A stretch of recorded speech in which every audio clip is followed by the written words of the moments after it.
80 yildan so'ng xalifa Umar ibn Abdulaziz davriga kelib, Hujra-i Saodatning shifti butkul qabri ustiga qulab tushadi.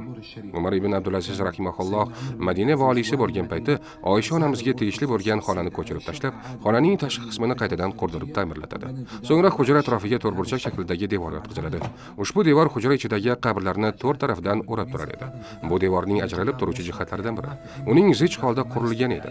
Ya'ni hech kim muborak qabr yoniga yetib bora olmasdi. Shuningdek, Umar ibn Abdulaziz xalifalik davrida ushbu to'rtburchak shaklida yotqizilgan devor ustiga shift quriladi. Keyinchalik Umar ibn Abdulaziz xalifalik davridan so'ng muborak qabr atrofidagi barcha xonalar olib tashlanadi va ichki devor ustidan 5 burchakli boshqa bir devor yotqiziladi. Devorning 5 burchak qilinishiga sabab Ka'bai sharifga o'xshab qolmasligi uchun edi. Bu bilan insonlarning Madinada ham tavof qilishi mumkin deb o'ylab qolishlarining oldi olindi. Bundan qariyb 500 yildan ko'proq vaqt o'tib, Mamlukiylar davlati davrida Sulton Muhammad ibn Qalovun as-Solihiy taxtadan yasalgan kichik gumbazni ichkaridagi ilk devor ustiga qurdiradi. Bu qurilgan kichik gumbaz yog'ingarchilikdan hosil bo'lgan suvlarni qaytarishga yordam berar edi.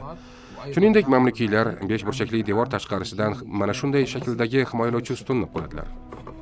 Sirtiga la ilaha illalloh Muhammadar Rasululloh kalimasi yozilgan ushbu parda hozirgi kunda bizga tashqaridan ko'rinib turadi.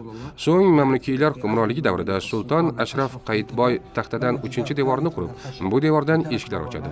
Avvallari insonlar bu eshiklardan ichkariga kirib, ichkarida Rasululloh sallallohu alayhi va sallamga salovat aytar edilar.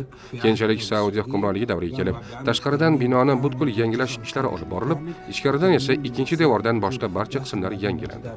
Bu esa hozirgi kundagi Masjid-i Nabaviyga kelgan ziyoratchilar ko'radigan Hujra-i Saodatning ko'rinishidir. Ziyoratga kelganlar binoning shu old qismidan o'tadilar va aynan mana shu yerdan Rasululloh sallallohu alayhi va sallamga salovat aytadilar.